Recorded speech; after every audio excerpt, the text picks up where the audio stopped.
Thank you everybody for joining us this evening. We're really very grateful that we can be at this point now where we can be talking about a pre-opening virtual information session. And we hope that it will not be long before we're talking about opening.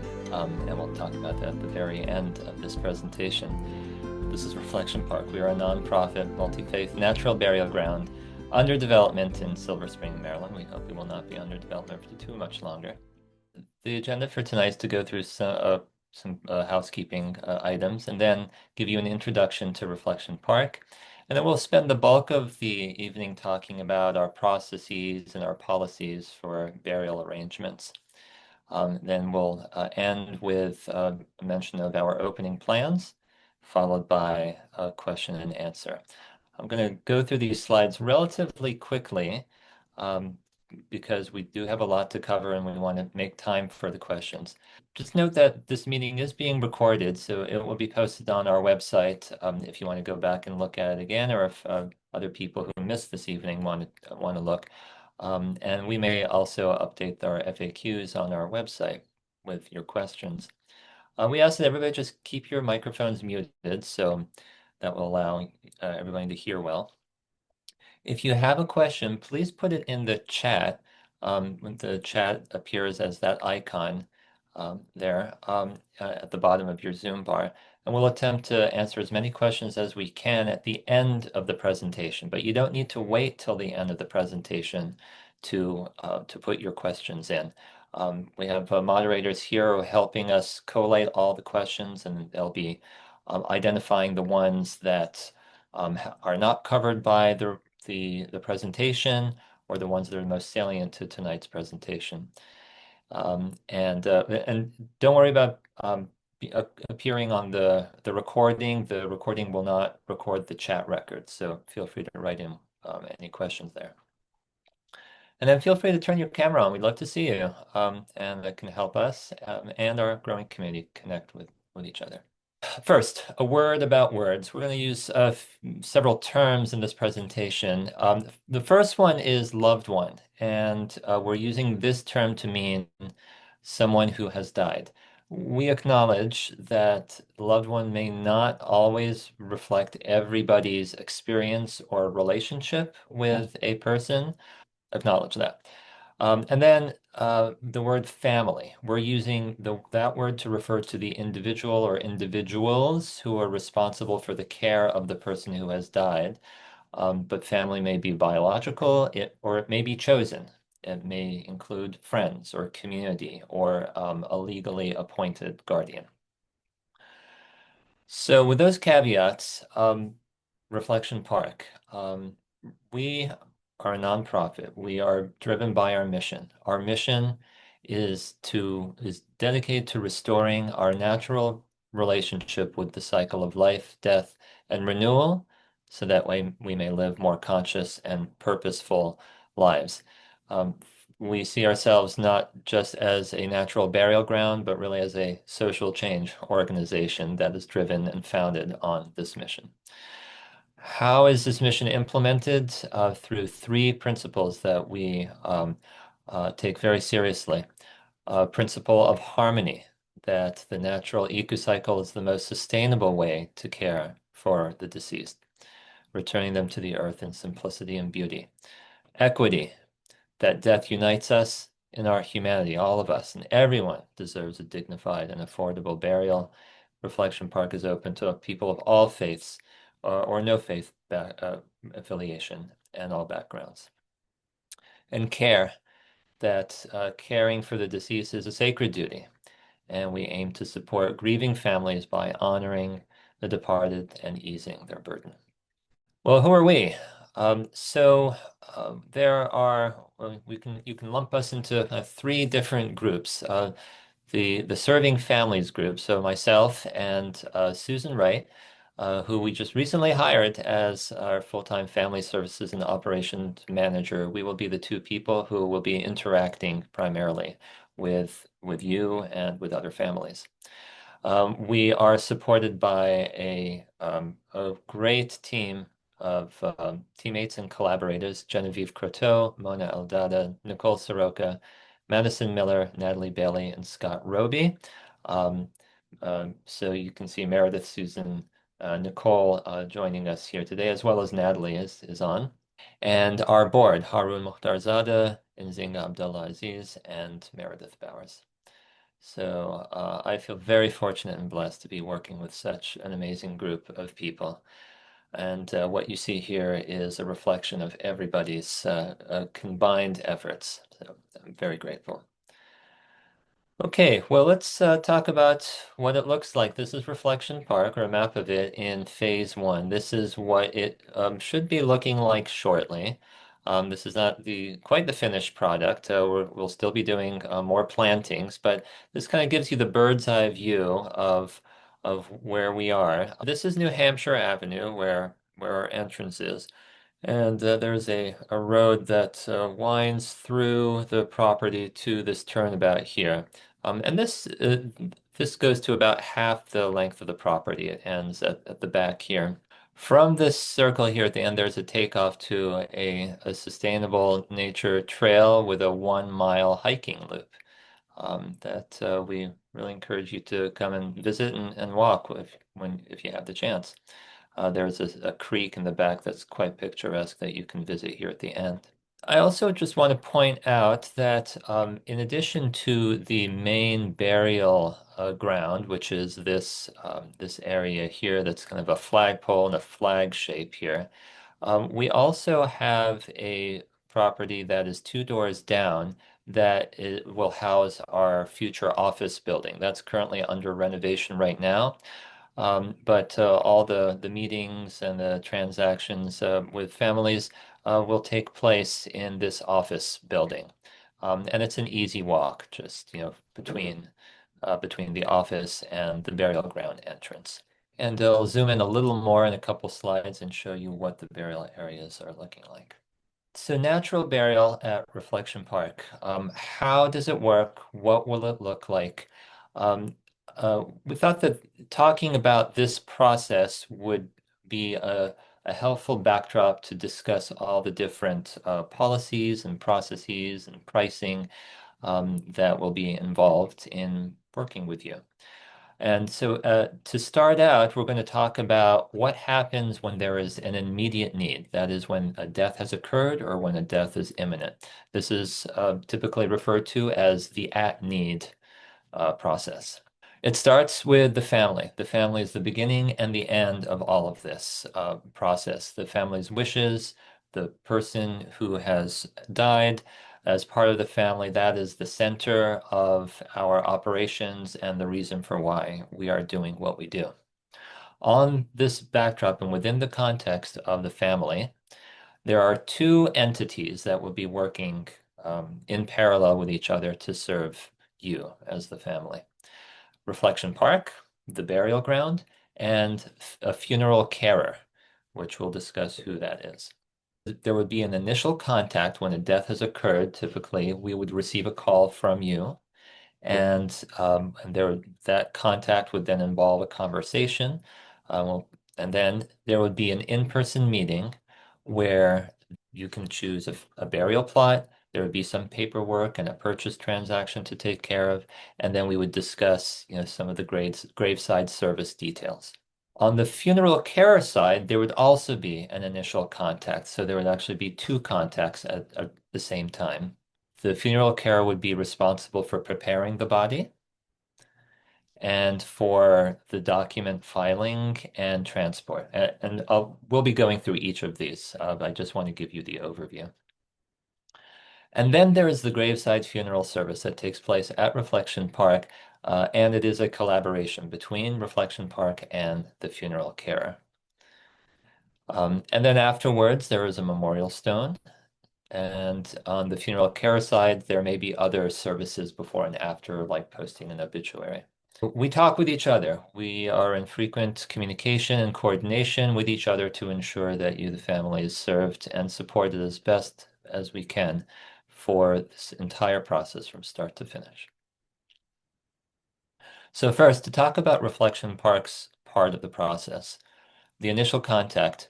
When you call, we're going to ask you questions about you, about your loved one, who has died and your wishes to get an initial sense of the parameters that we are working with. We'll provide you with some guidance on working with a funeral carer if you don't have one already, or if you do, to ensure that the funeral carer is aware of Reflection Park's policies and needs. And then we would coordinate a time to meet in person. During the meeting in person, perhaps one of the most important things is choosing a burial plot. And so we would invite you to come to the grounds at Reflection Park where you can identify the burial plot that best suits you. So this is a close-up of that map that you saw earlier. And this shows the three initial burial sections that we will have. The Shalom section for Jewish decedents. The foot of the graves in the Shalom section point toward Jerusalem. The Salam section is for Muslim decedents, and the graves are kind of perpendicular, actually, to the ones in Shalom, such that the grave side faces Mecca. And then the peace section is for descendants from all other faith backgrounds or no faith affiliation. And the grave orientation is the same as that in Shalom. And so our vision is that we can serve the needs of faith traditions where we know there needs to be separate burial sections, but have them in close proximity to each other. These are the initial burial sections, and over time, these sections will grow and extend, and based on the needs that we see from the community, we'll be able to identify what areas are most appropriate for expansion for each of these sections. Okay, so we'll talk about pricing. So pricing for burial costs consists of two items, an interment right and an interment fee. An interment right is the right to inter or bury a body or cremains in a burial plot. It is not the same as owning land. Even though we talk shorthand about a grave plot or owning a grave plot, this is what one is actually purchasing and owning is the right to bury in a burial plot. And this is not specific to Reflection Park. This is everybody. All cemeteries see it this way. And the interment right also includes the state required investment in a perpetual care trust, which is 10% of that cost. And then there is the interment fee. The interment fee includes the costs involved in opening and closing of the burial plot, the engraved and installed memorial marker, that's included.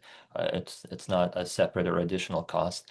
The administrative cost for us that's involved in managing the process, and maintenance of the burial plot after the burial. So here are our prices for a full body burial for an adult.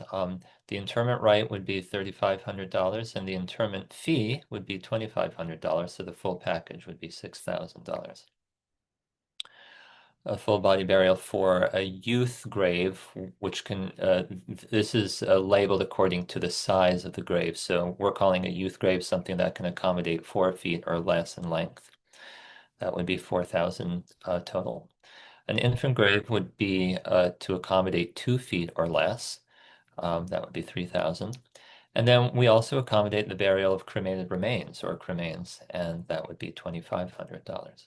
There are also just additional fees that in case an owner of an interment right wants to transfer that to somebody else or to sell it to somebody else, then there would just be costs for us in processing that transfer. And so we would just charge 10% of whatever the interment right is at the time of the sale or transfer. One can also reassign. So if you're assigned a plot in a section, if you've identified a plot in a section, but then you want to change sections, like to one that's opened up more recently, then we would just charge a small fee for that reassignment. Again, just to cover our administrative costs for that transaction. And then we have a donation to our burial assistance fund. This is optional, but it's whatever you feel to donate, if anything. And this helps us to provide assistance to families in need at the time of burial. Our pricing policies are driven by our principles of harmony, care, and equity.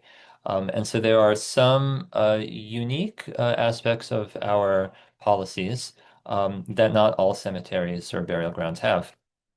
One is that the interment fee can be paid in advance. This is not universal. Some cemeteries only allow the interment fee to be paid at the time of burial.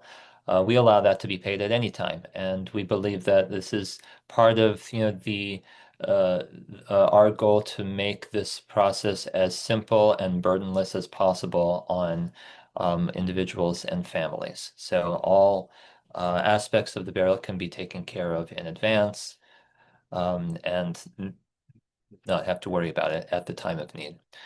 We will offer payment plans, interest-free payment plans for 1-year terms, 10% down to spread out the costs for people who can't pay the full amount at one time.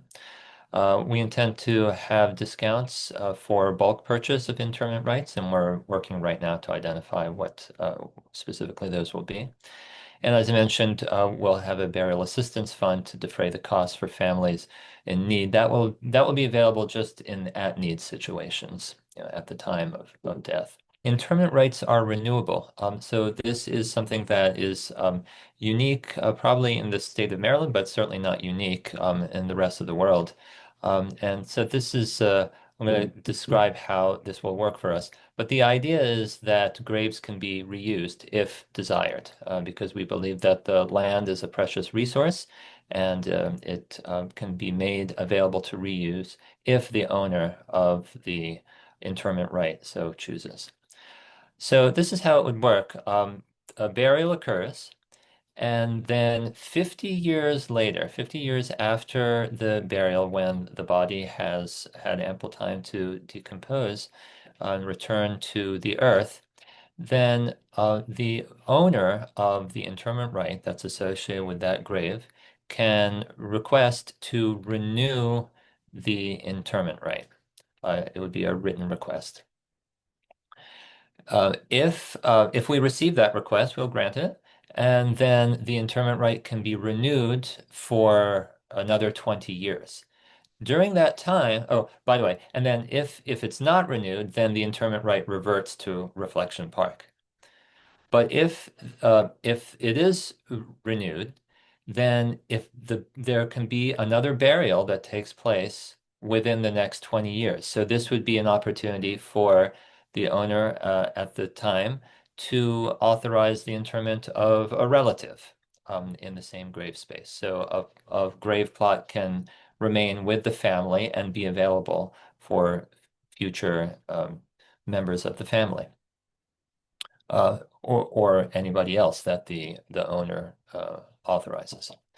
If there is a burial within those 20 years, then the cycle goes back to the beginning, and then there's a burial, and then there's another 50-year term in which this can be repeated. If there isn't a burial within 20 years, so that grave remains without another burial, then the owner can request again to renew the interment right. And if there is a renewal, if there is a request to renew, then it would be renewed for a 10-year term. So it would go from 20 to 10. And if there is no request, then again, the interment right would revert to Reflection Park, and then Reflection Park would be able to then use that grave space for someone else. And then if there is a burial within that 10-year term, then again, the cycle repeats. There was a burial and then 50 years, and it goes through the process again. And if there is no burial within 10 years, then there can just be a request to renew um, the uh, uh, the interment right again. And so in this way, it's a bit complicated, but the idea is that graves are made available to reuse if the owner so chooses. But if an owner does not wish to reuse the grave and wants to maintain it in perpetuity, then that's fine too. So we've designed this policy in order to facilitate and allow for both of those options. A little bit more about our renewal policy. So there's no charge for an interment right renewal. It's just granted. It's only the interment fee that would need to be paid at any time prior to the next interment. So this is a way again of making reducing the costs for subsequent burials. You're probably wondering, well, how would this actually work in practice? So we would typically dig the first grave a little deeper, around 4 feet or so, and then the subsequent grave would be dug about a half foot less deep. And in that way, we would not dig so far down as to disturb the any remaining bones that would be left in the grave. Policy is that the renewal request should be made in the last year of the interment right. Why is that? First, within that last year, we'll attempt to contact the interment right owner at least twice to ensure whether the owner would like to renew or not. So we're not just going to take the interment right back without attempting to make contact.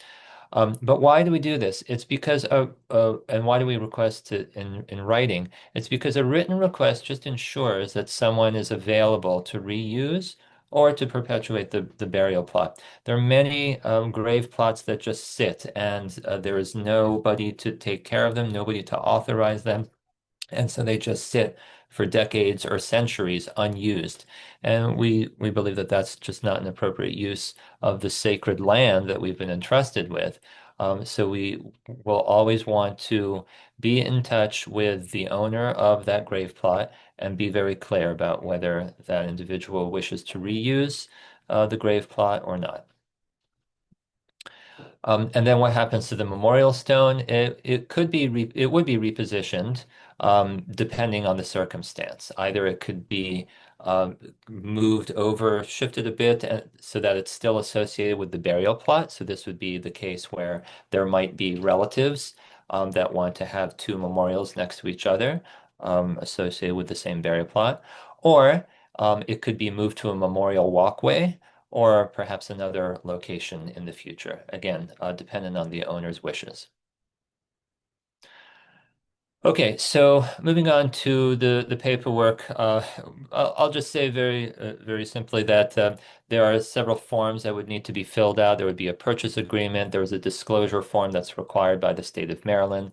There would be a payment involved, and then there would be an interment order. This is the authorization to actually use the grave plot in order to bury a specific individual. And then we would discuss during our meeting some of the graveside service details, the timing, who's the funeral professional involved, is there a clergy person or a celebrant involved, an estimate of the number of attendees and pallbearers so we know how to best support the service, any accessibility needs for any attendees, and other elements that might be desired. Okay, so let's switch over now to the funeral carer side. Um, so there are different types of funeral carers. Typically, you would think of the funeral director as the one that comes to mind first. This is the licensed professional that's associated with a funeral home, and that will likely be the funeral carer in most of our burials. However, there is the possibility for the family, plus or minus friends and community neighbors and others, to participate and take care of all the funeral arrangements by themselves. There's no law that says that they can't do that, and that's called a home funeral. That where the family and plus or minus community takes on all the responsibilities of what I will now describe in the next several slides. And then there's something called a blended funeral, where it's just a combination of the two, where the family plus or minus community would take charge of most of the elements or some of the elements, but they would involve a funeral director for certain aspects like managing the paperwork or transporting the body. So typically, the family would initiate contact with these funeral carers, although in some cases, Reflection Park may do that ourselves with the family's authorization. And they might ask you the same or similar information to what we would have asked you. And at that point, it would be important for the family to indicate that Reflection Park is involved in the process and to provide our staff contact information. What's involved in body preparation? So the cleaning, there's nothing really specific for natural burial with regard to cleaning. It really is according to family preference and tradition. However, in terms of preservation, that must only be done through cooling. That's a very reliable way of preserving the body, either through refrigeration. There are refrigeration units that most funeral homes have, or just through cooling blankets, dry ice, air conditioning in a home environment.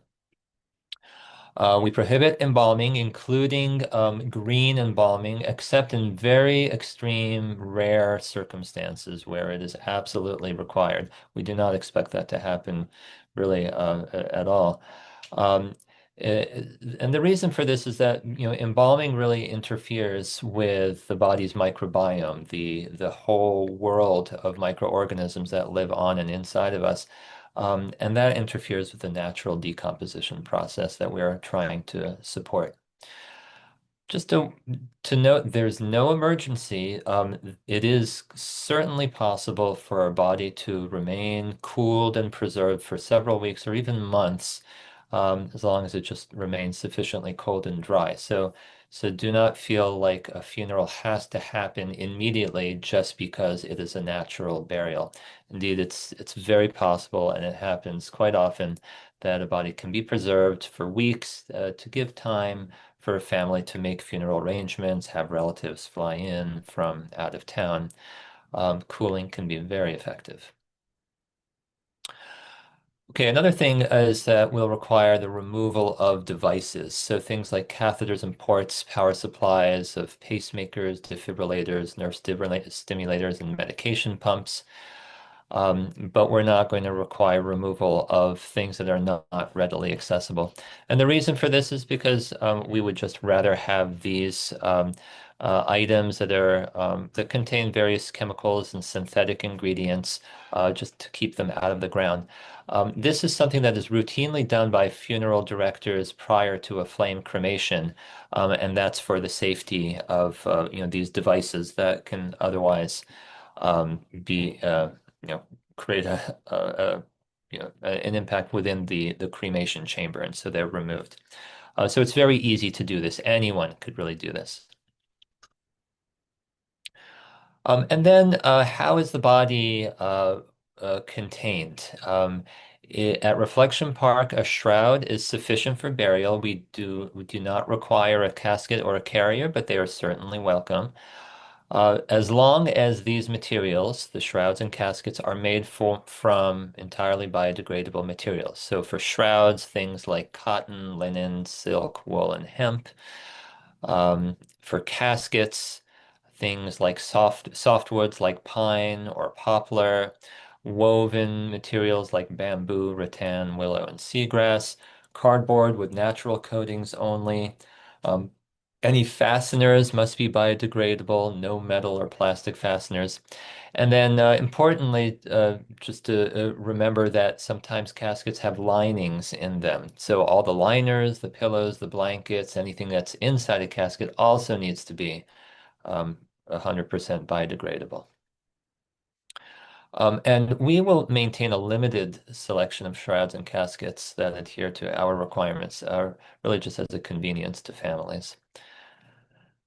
So this is an example of what one natural casket looks like. Okay, what is prohibited? We talked about embalming. Anything that's a metal or hardwood, things like oak, walnut, cherry, mahogany, caskets. Any metal nails, screws, hinges, handles, or other hardware, synthetic varnishes, paints, and sealants. Word about mushrooms. So you've probably heard about the mushroom suit, or there's a loop casket. These are caskets, or containers that are infused with mycelia, or mushrooms or fungal elements. We will not allow these at the moment at Reflection Park. There just really is no evidence that of the impact of these types of caskets in natural burial settings.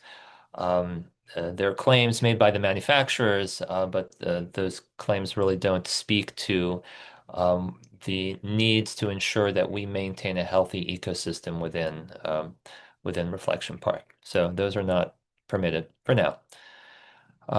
We also won't allow any pressure-treated wood, non-biodegradable decorative elements, synthetic fabrics like polyester and nylon, plastic. We talked about the devices, and also jewelry. The jewelry should just, stay with the living.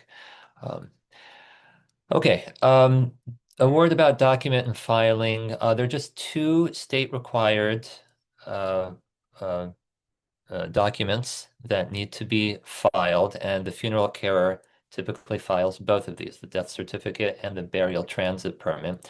But we will request a copy of these, and we require to have the burial transit permit, and we prefer to have the death certificate for our documentation. And then a body preparation checklist, that's not a state requirement, but it is something that we require, and that is something that the funeral carer would just fill out just to ensure that the that all the materials that we allow for burial are present and all the materials that we prohibit are not present. And then we get to the graveside funeral service.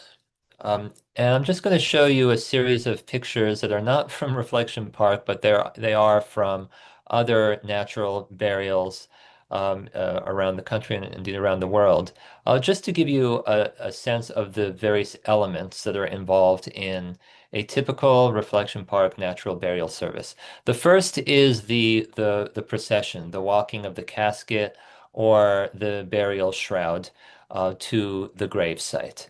And so this is probably similar to what you may have seen in other conventional funerals, where there are a series of pallbearers that are identified ahead of time that will carry the body to the gravesite. Um, what may be a bit different is that while the casket might look similar, on the right you can see a shrouded body on a shrouding board, which we have, and that will be available for any family that desires just a shroud without a casket. And then the casket or the shroud body would come to rest above the grave site like this. And then there would be a service of some kind. It could be a religiously oriented service. It could be a secular service. It could be something as simple as decorating the casket. These are just two of many different examples of what it could look like. And Reflection Park will be available to honor and support whatever service you prefer to the extent that we are able. And then there is a lowering of the casket or the shrouded body into the grave, and this is what it looks like. This may be different from what you're used to seeing in a conventional funeral, in that there is community participation, that the attendees at the funeral are involved in the actual lowering of the body into the grave. We feel that this is a really important part of a natural burial service. It brings everyone together. It's a solemn moment. It allows us to really reflect on this cycle of life. And we will work with the pallbearers and the attendees at the funeral service to ensure that this process goes smoothly. And then at the end, there may be additional elements of the service, and then at the very end, there is a closing of the grave. And this, we invite all the attendees at the service to participate in, to return the earth back into the grave. We'll have several shovels available for both adult sizes and child sizes. And again, this is another really unique and important part of a natural burial service for anyone who wishes to participate. This is really an opportunity to do some processing of the grief experience, and people who participate in this filling find it incredibly meaningful. A word about memorial stones. So those arrangements can be made anytime after the graveside service. As mentioned, the engraving and installation is included in the interment fee. You don't have to get a memorial stone from Reflection Park. Families are free to buy a stone and have it engraved from other sources if they wish, as long as it meets our specifications, which I'll discuss in the next page. And then for any families wishing to have an unveiling ceremony afterwards, that's certainly something that we can accommodate. Um, so these are the specifications. It just needs to be a naturally occurring and unpolished stone. These are the dimensions. It's a bit smaller than what you might see in some cemeteries. It should be irregular and naturally appearing. Again, the whole idea is to blend in with the landscape, not to stand out. And it can be engraved with the individual's name, the dates of birth and death, and then one additional line of 40 characters, including spaces, for whatever the family would like to say. And this would be installed flush to the ground on a small bed of pea gravel. Okay, so we talked about the process and what it looks like in an at-need situation. That is an immediate need when a death has just occurred or is imminent. What about when there is an anticipated need, maybe down the line in several months, or maybe just planning ahead when there is no particular time frame, but you people want to plan ahead and prepare and ease the burden on their family. What happens then? That's called a pre-need situation, and the process looks the same with one addition, which is this right here. Before the initial at-need contact, there is an opportunity to join a tour to take a look at the grounds. And then to meet with us and start that planning process. So we'll have staff-led tours, and there'll be an online sign-up available on our website soon to do that. We will cap the attendance just so that we can ensure we're accommodating everybody responsibly. But for those who can't or don't want to participate in a staff-led tour, we also plan on having self-guided tours. We'll have tour maps available both online and in print on site, and you can come anytime during open hours and just tour the grounds yourself. And then to meet with us, these are the items that we would address. There would be some information that we would get about you and your contact information, similar to what we do in an at-need situation.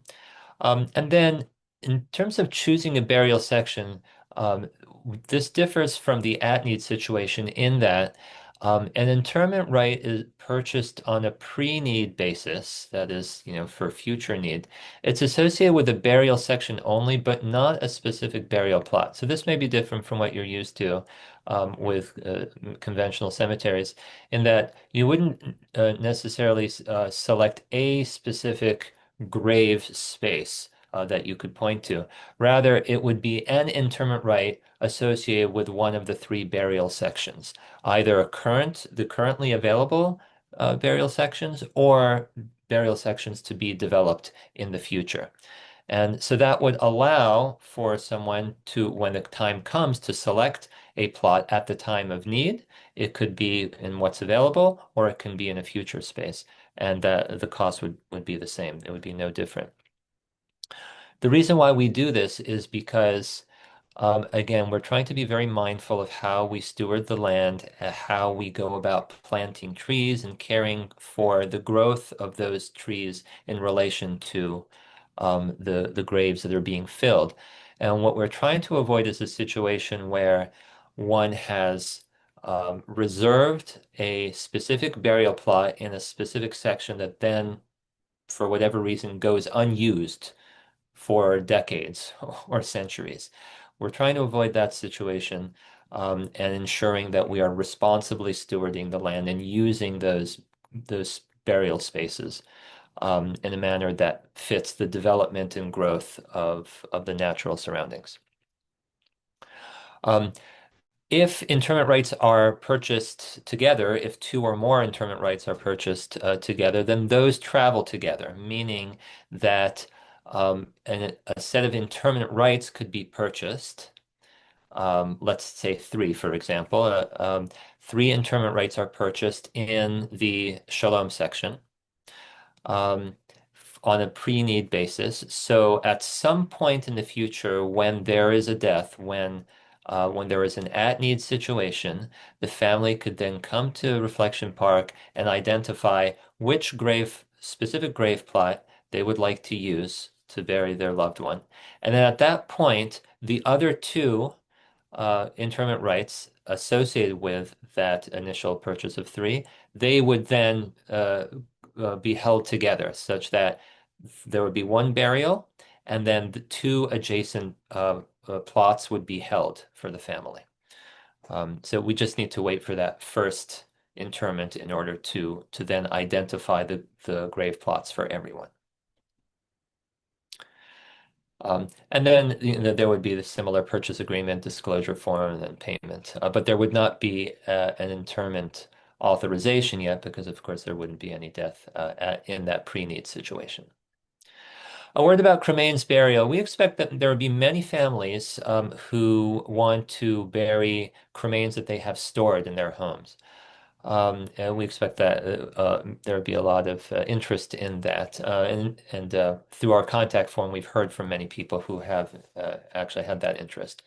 And so we'll accommodate that certainly. And we will provide a biodegradable urn, which will be part of the interment fee, no extra cost, that will allow for the transfer of this cremains into this urn that we can then bury in the ground. That is something that either you, the family, can do, or we can assist with that as well. There will be some neutralizing agent that we put in the bottom of the urn because cremains are highly alkaline and very salty, and so they're actually not really that conducive to growth of plants. But we can include a neutralizing agent that can at least reduce the pH somewhat. Two sets of cremains, up to two sets of cremains, can be buried in any single cremains plot. And we envision that the cremain plots will typically be on the edges of the burial areas. This is where there are smaller areas or irregularly shaped areas that can't accommodate a full body grave, but they're completely suitable for the smaller areas needed for a cremains burial. We'll also allow one set of cremains, either a human or pet, to be buried with a full body burial.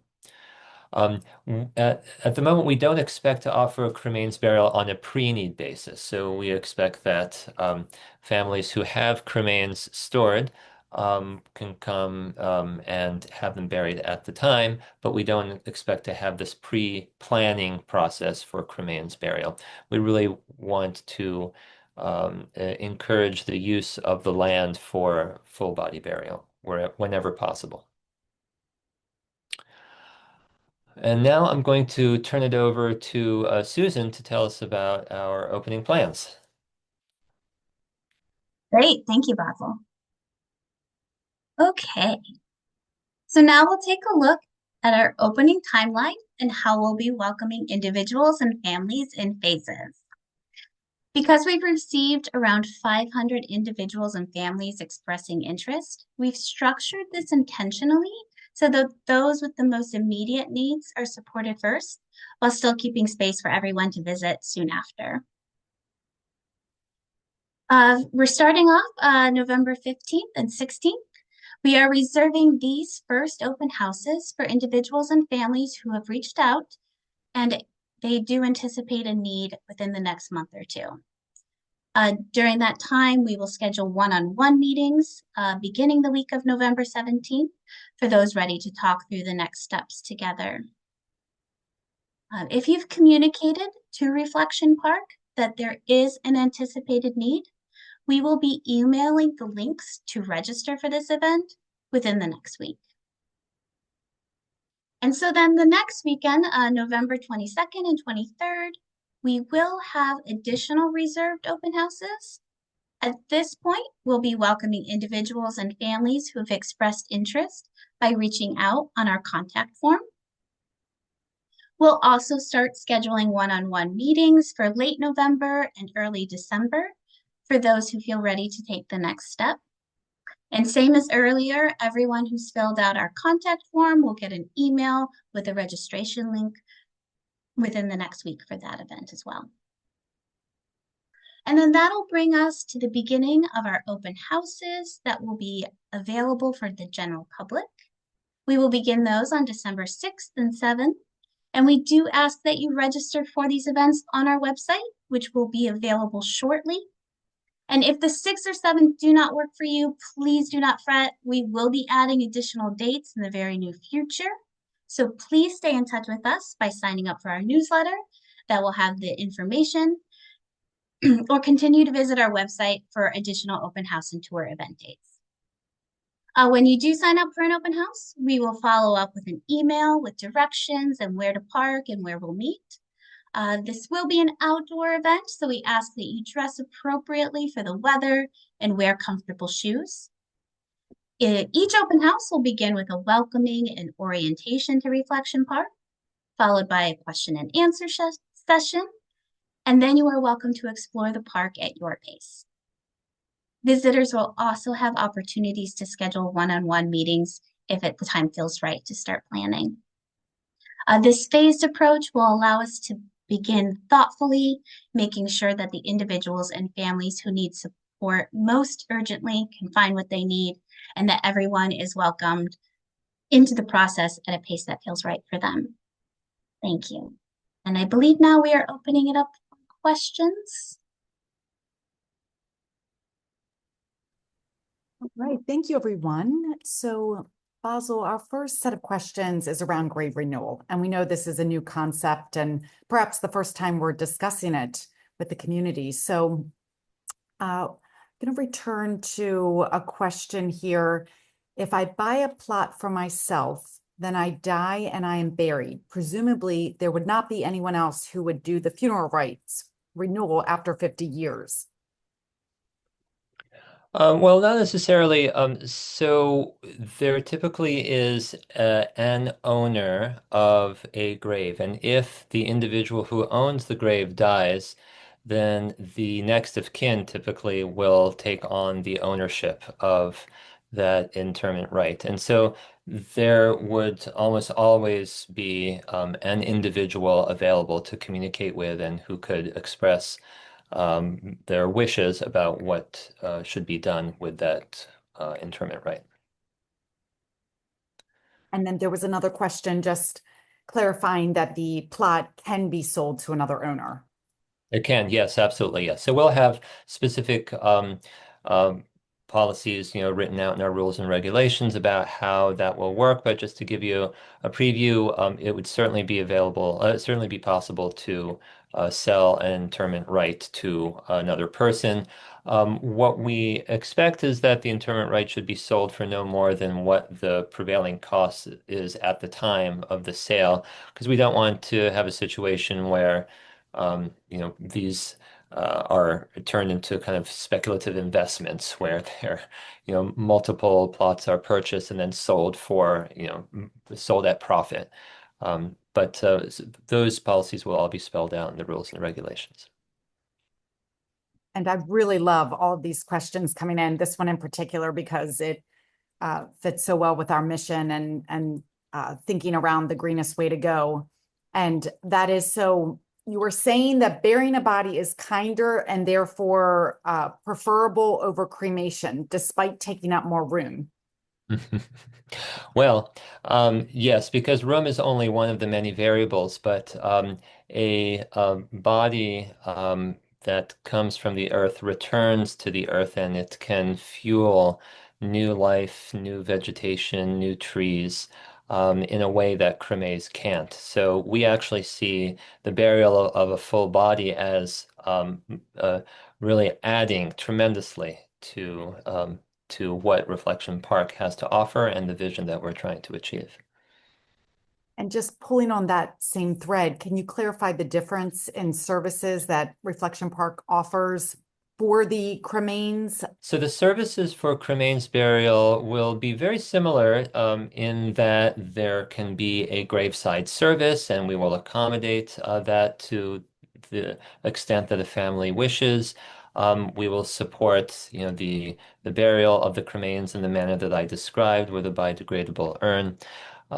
So from that respect, the cremains burial can proceed, very similarly to a full body burial, obviously, with the main difference being that what is being buried is different. As far as green burial services, yes, there are other technologies that have been developed that have been called green in various ways. One of them is natural organic reduction. Another is water cremation. So that's not a service that those aren't services that we provide at Reflection Park. Those are being offered by other sources. Just one more clarification that someone else can be buried in the plot after 50 years. Again, after there's been coordination with the next of kin, but that is, just to be perfectly clear, yes, that is the point of the grave renewal. And, it's actually a really exciting development that the team has thought so carefully on, being one of the first burial grounds in the state of Maryland to offer this.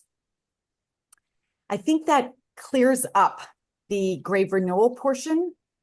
So then let's move on to, we've got a few questions relating to the funeral carer. So does Reflection Park have a relationship with one or more funeral homes in the area who have agreed to handle green burials? Yeah, great question. We get that question a lot. And so we are aware of several funeral homes in the area, and there are about a handful that have certification from the Green Burial Council. You can just do a simple Google search and we'll be able to provide the links as well. And that the Green Burial Council maintains that list of certified funeral homes for all the states across the country. And those are the funeral homes that are most familiar with green or natural burial practices.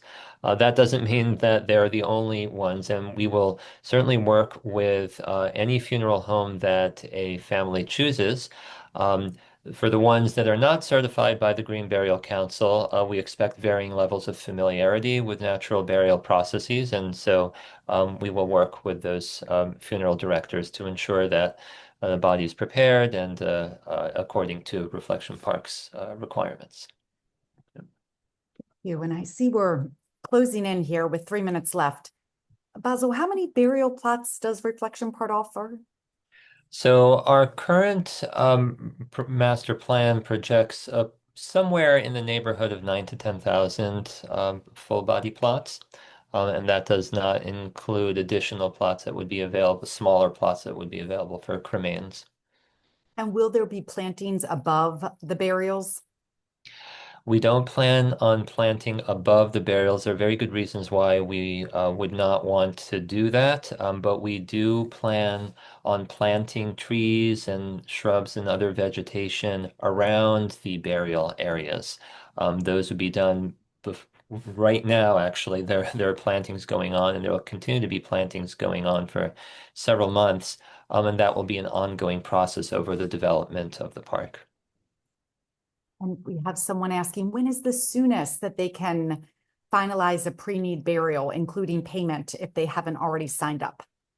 So, as Susan mentioned, here, let me see if I can bring this back up. So the soonest for somebody who is in that high priority group could be November 15 and 16 when we have our open house, and then the week following that where we meet with those families.